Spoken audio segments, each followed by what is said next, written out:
Good morning, everyone. 9 a.m. and welcome to Daybreak as we stream here on WGRZ Plus. We're following a breaking story this morning. The fire that was on Clinton Street earlier this morning. A lot of firefighters were at that fire trying to put it out. It caused road closures along Clinton Street for a bit of time this morning. Right now, details of what exactly happened are limited, but we have reached out to Buffalo fire officials and we'll let you know once we hear more. Well, Sabres fever is high as the first playoff game in 15 years is just days away. And we now know when the puck will drop for Game 1 of the Sabres and Bruins playoff series. Game 1 is Sunday night at 7:30. The rest of the schedule is mostly set as well. Take a look. The series stays in Buffalo for Game 2 Tuesday night at 7:30 at KeyBank Center. Then it shifts to Boston with Games 3 Thursday at 7 p.m. and Game 4 Wednesday at 2 p.m. And if Games 5, 6, and 7 are needed, they'll be the following Tuesday, Friday, and Sunday. Those times aren't set yet, though. And Daybreak's Natalie Foss joins us live from Canal Side, where fans will be gathering to watch the games outside. There's a party in the plaza before we're starting to finally see these plans take shape. Natalie, good morning. Hey there, Melissa. Good morning. Yeah, here at Canal Side, the yard crews are out this morning doing some preparations on the grass, keeping it nice and getting it nice and trimmed, ready for the watch party, because a lot of people are saying, they were disappointed they weren't able to get playoff tickets, but this is kind of your next best thing. You'll be able to come here for a free watch party at Canal Side if you weren't able to get tickets to the playoff game. And if you were able to get tickets, you'll also be able to join in on the fun at Party in the Plaza before the game as well. But if you are coming downtown, there are a few things you might want to keep in mind. So Party in the Plaza will be taking place in Alumni Plaza. That begins 3 hours before the game. It'll include food and drinks, photo opportunities, activities, alumni appearances, and then fans who don't have a game ticket can head on over to Canal Side for that watch party. There's going to be large screens, food and beer trucks, onstage entertainment, and Canal Side will open up 2 hours before game time, so you can come get your good seat and get excited. President of Business Operations Pete Gueli told us yesterday they're ready to welcome everyone downtown to cheer on the Sabres. We're going to be ready. I mean, we know it's going to be significant. Obviously, the building is going to be completely sold out. I would anticipate probably just as many fans coming down for the Party in the Plaza and to go over to Canal Side. But, this is a great footprint, and it's grown dramatically since the last time we were in the playoffs, and I think the city's ready to handle it. And some housekeeping: if you do plan on coming to Canal Side to watch the game, it is completely free. You don't need a ticket, but you are going to have to go through security, and you won't be able to bring in any outside food or beverages. There'll be plenty of that inside, but you can't bring it in with you. You also can't bring any of your own personal lawn chairs, but there's plenty of seating here at Canal Side, and hopefully it'll be dry so you can be able to sit on the grass as well. And if it is raining, they say it'll go on rain or shine. You might want to bring a rain jacket or a poncho. They say umbrellas won't be allowed into the event. So you're going to want to make sure you're able to stay dry and stay excited as you cheer on the Sabres here at Canal Side. Melissa?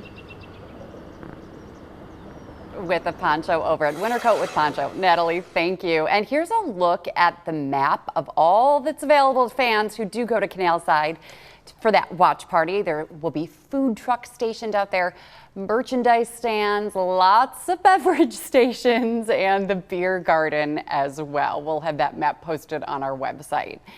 And switching gears now to the latest on this overnight crash on the 198 in Buffalo. It is back open after this crash shut down part of the westbound lanes between Elmwood and Grant. It happened just after 11 last night. You can see a lot of emergency vehicles there on the scene as the 198 was shut down. It's back open this morning, but we have reached out to Buffalo Police to find out more details about that crash, and we're still waiting to hear back. And now to another update this morning, this one involving an armed robbery that led to a police shooting and a crash on Buffalo's west side. 2 Buffalo police officers are now on administrative leave this morning as the investigation into that shooting continues. The Buffalo Police Commissioner shared more details yesterday, saying that the 2 officers were on duty Wednesday night when they walked up to a 7-Eleven on Prospect in Connecticut. They were about to go inside when they saw this robbery happening. Police say the suspect shot the clerk in the leg and then pointed a gun at officers while running out. One officer fired, hitting the suspect in the arm. Investigators say the suspect then took off, stole a car, and crashed a few blocks away. Both the suspect and the clerk are expected to be okay. Since the suspect was hurt and not killed, the investigation will be handled by Buffalo Police Internal Affairs and the Erie County District Attorney's Office, not the State Attorney General. Body cam video is expected to be released by the police department in the coming days as the investigation continues. In Orchard Park, an investigation is underway into this massive house fire yesterday. This was a scene on Golden Crest Way where at least 10 fire companies responded around 4 p.m. Crews tell us the fire started in the back of the home. One firefighter was hurt, but he's expected to be okay. Our biggest problem was due to the amount of fire of getting the aerial ladders in place to get it knocked down pretty quickly. It's probably about an hour for the fire to be completely knocked down. Orchard Park police are handling the investigation into the cause of the fire. We also have an update on a thruway crash Wednesday morning that we first told you about on Daybreak. It shut the thruway for several hours. State police say a woman has died following that rollover crash near exit 58 in Evans. The crash was first reported around 7:30 on Wednesday morning. Crews shut down some lanes of the thruway as they worked the scene. Fire and EMS responded, and drivers had to leave the area and not get on the thruway. The victim is 69-year-old Linda Haney. She was a passenger in that vehicle. She died from her injuries. We're still working to find out what led up to the crash, and we'll bring you those details once we learn more. And this morning, an investigation is underway at Attica Correctional Facility. The State Corrections Officers Union says an inmate attacked and hurt several officers. The union says the incident involving a 34-year-old inmate happened Wednesday morning when an officer tried to get a fight between two other inmates under control. They say the officer was escorting one of them to another room when that 34-year-old inmate suddenly sucker punched him. Several other officers were apparently hurt while trying to de-escalate the situation. The Department of Corrections says the officer who was initially attacked was taken to the hospital. The others were able to return to work immediately. We're also told that the same inmate was involved in a separate incident at Lakeview Correctional back in February. Both incidents are under investigation. All right, let's switch gears now to the forecast with Kevin, and it's pretty dreary out there, Kevin. Yeah. Foggy as well. Yeah, cloudy, fog, some areas of drizzle as well, nothing measurable or nothing on radar. But yeah, when the air is saturated like this, the temperature matching the dew point, you're going to squeeze out some mist as well. But again, we do expect improving conditions for our day today. It did rain overnight. You're likely waking up to some puddles.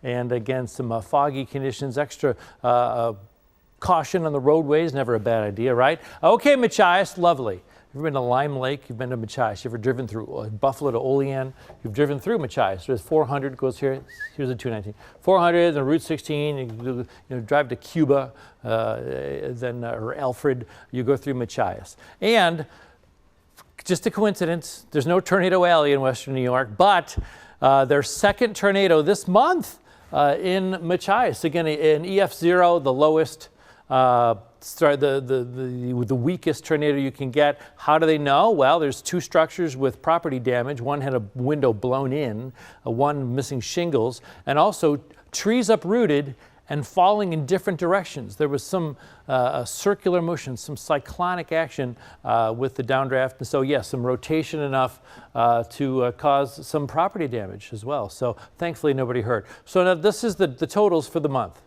Machias 2, New York State nothing. 2 tornadoes in the entire state this year, and they're both in this tiny little lovely town, Machias. I don't know what you're doing down there.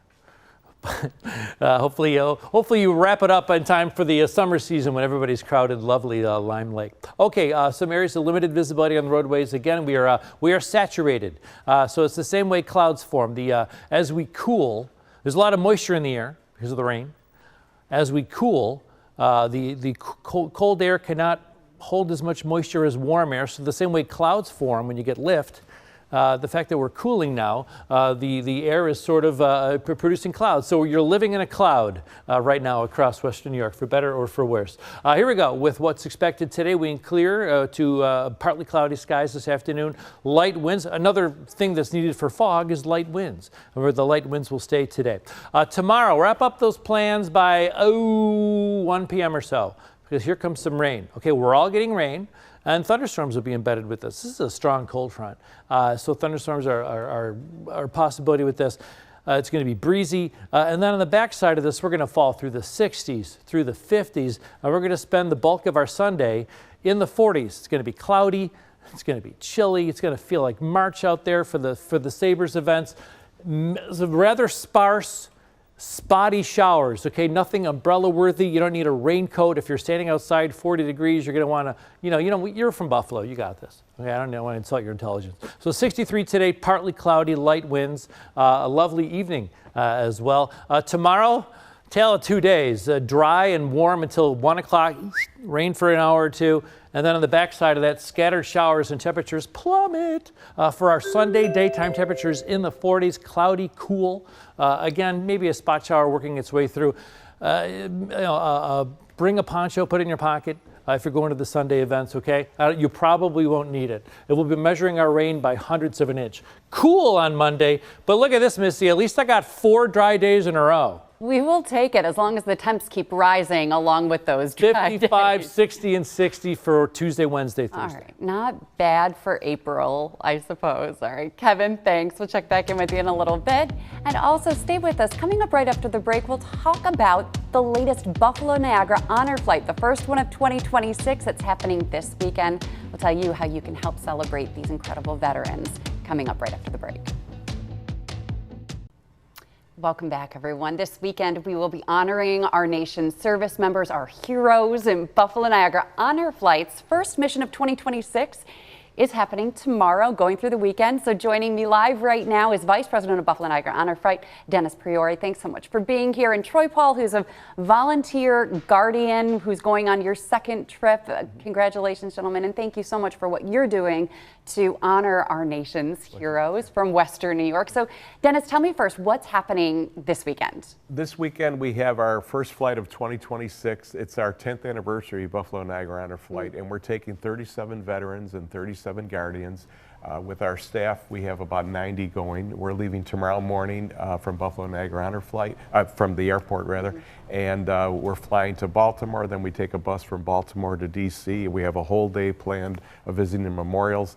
Our veterans and guardians and staff stay overnight in Washington. They get up, we have a banquet Saturday night. They get up early Sunday morning. We continue with breakfast and then a number of memorials. And we come back Sunday evening. We land about 7:15, and then at 7:45, there's our welcome back ceremony at the airport. A whirlwind of a weekend, Yes. Always for these veterans and the guardians. Yeah.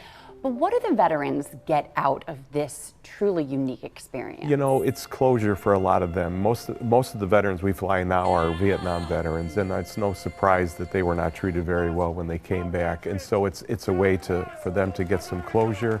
And when they come back from the airport, many of their family members say they just seem different. And we do bring a mental health professional on the flight as well in case anything comes up during the flight. So important to focus on the mental health and for that closure, as you mentioned. But Troy, as a volunteer guardian, this is your second trip. Why did you want to do this in the first place, and what do you get out of it? So I'm a veteran myself. I was in the U.S. Thank you Navy. for your service. Thank you, I appreciate that. And so being part of M&T's Veteran Resource Group, we support a lot of our veterans in the local community alongside great organizations like Buffalo Honor Flight. And it's truly an honor to go on this flight. When you see the impact it has on a lot of these veterans, it's just amazing. It's so rewarding to see them kind of get that appreciation that they are so longing to deserve. Mm-hmm.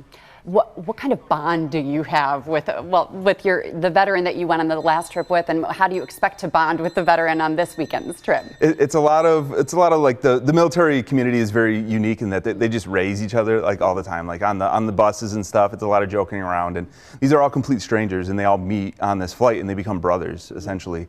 And when you get to the memorials, when you get to some of the more emotional things, you see the kind of tone change, and you see it in their face and the appreciation that they have for everything. And then you get on the bus and it's right back to giving each other a hard time. So it's a unique bonding experience, and I'm still friends with the Guardian I was of last year, and I intend to do the same this year. Wonderful. And you mentioned the brothers that they all are.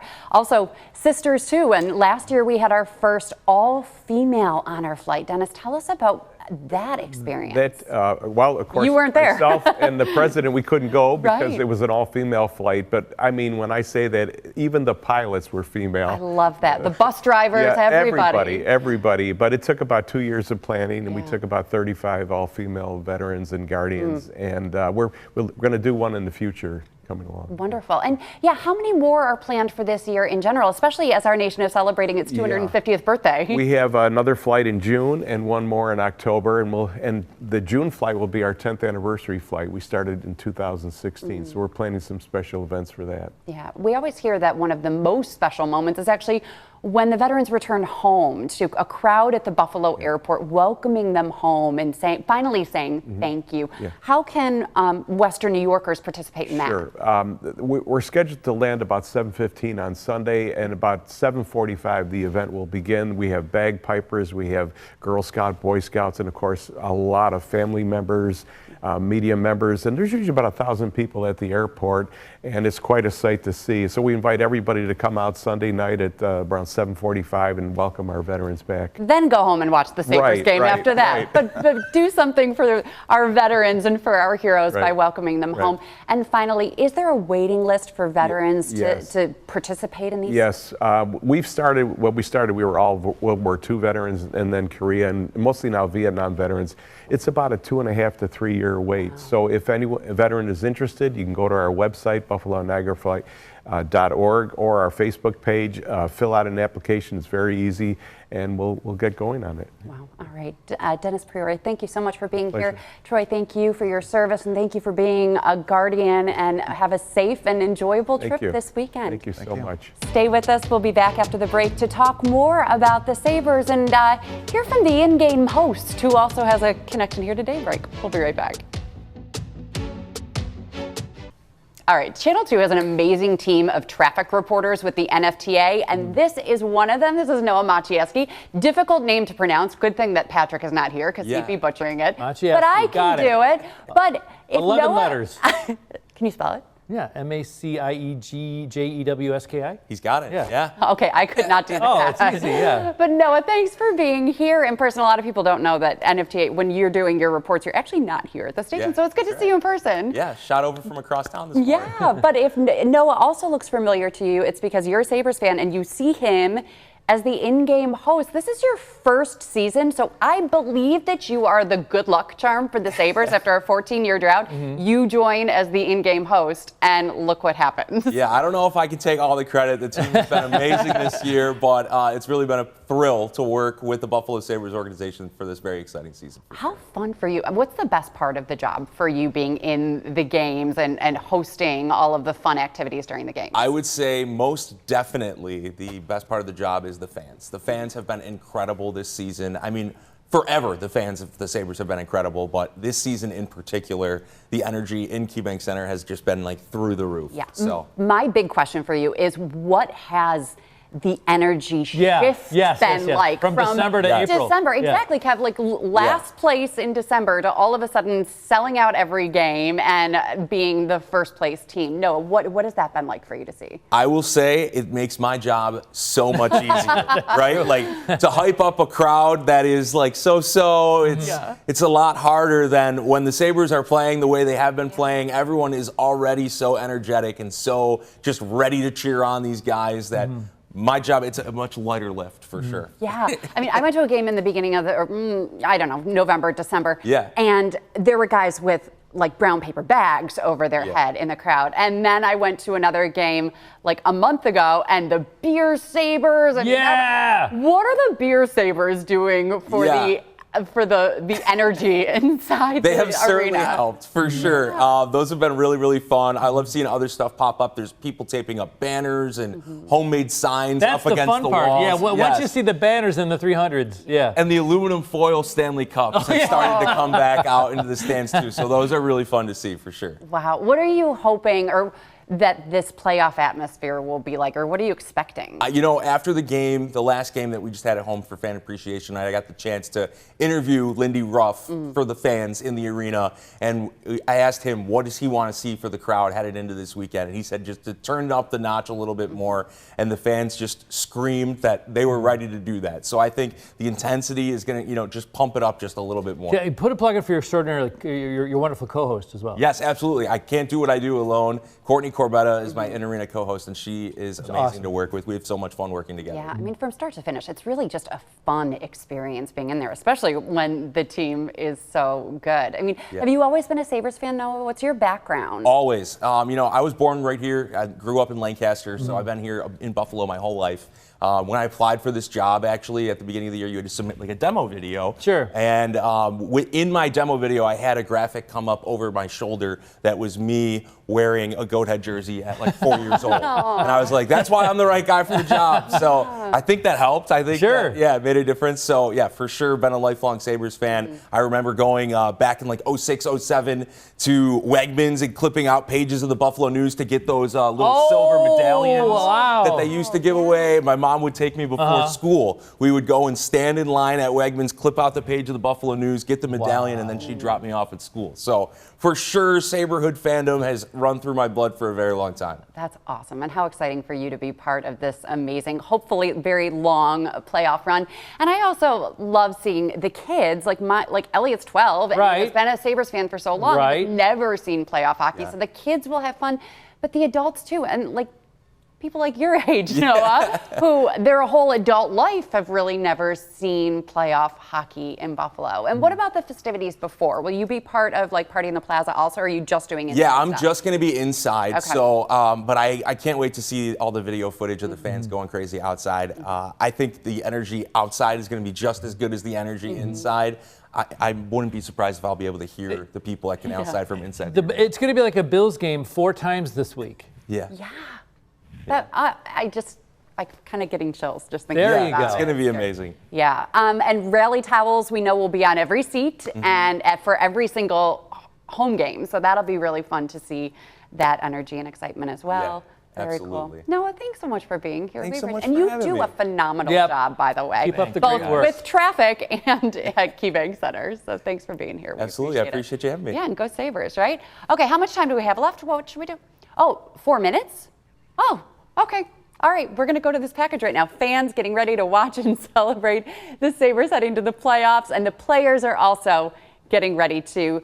I would imagine also, Noah, that the players really do feel more energy from the fans. And as you said, like Lindy asked fans to be even louder, right? Definitely. The guys definitely feed off the energy in the building. You can tell that Tampa game was a huge one where, you know, we went down, the fans never gave up, and the guys didn't either. Oh, yeah. Winning that game. Outstanding. So, yeah, that was a perfect example of how they feed off the energy. And it's the loudest point in the arena is right in the center ice. Okay.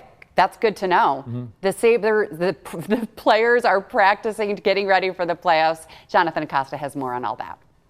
There's new decor up inside of KeyBank Center. The latest sign that playoff hockey is back in Buffalo. I wouldn't trade it for anything. Tage Thompson, one of the key figures in helping the Sabres return to the postseason for the first time in 15 years, making sure to soak up every part of this journey.